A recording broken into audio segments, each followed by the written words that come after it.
time for a brief history of the United States of America. Hi, boys and girls, ready to get started? Once upon a time, there were these people in Europe called pilgrims, and they were afraid of being persecuted.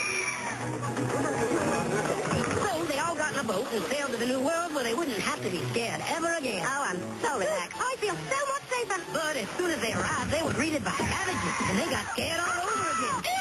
So they killed them all. Now, you'd think wiping out a race of people would calm them down, but no. Instead, they started getting frightened of each other. So they burned witches.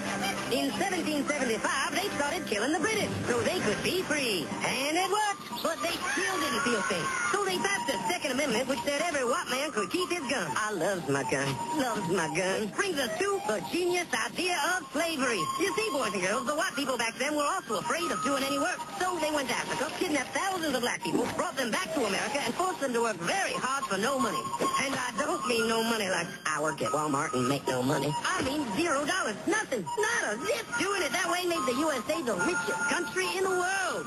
So did having all that money and free help calm the white people down? No way. They got even more afraid. That's because after 200 years of slavery, the black people now outnumber the white people in many parts of the South. Well, you can pretty much guess what came next. The slaves started rebelling. There was uprising. An old master head got chopped off. And when white people heard of this, they were freaking out and going, I want to live. Don't kill me, big black man. Well, just in the nick of time came Samuel Colt, who in 1836 invented the first weapon ever that could be fired over and over without having to reload. And all the Southerners were like, yeah!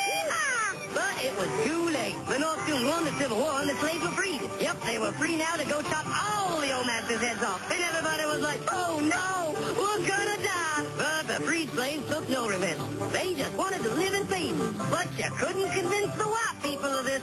So they formed the Ku Klux Klan. And in 1871, the same year the Klan became an illegal terrorist organization, another group was founded, the National Rifle Association. Soon politicians passed one of the first gun laws, making it illegal for any black person to own one.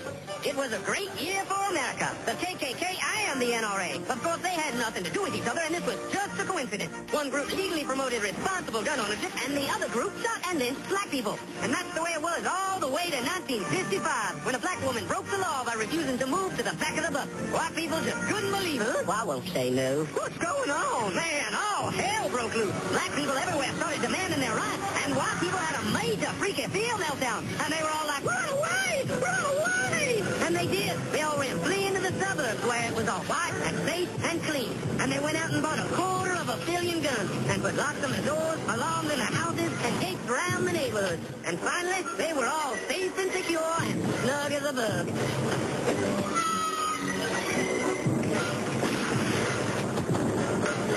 And everyone lived happily ever after. Wow. Yes, I did. Yes. And Harold Mark.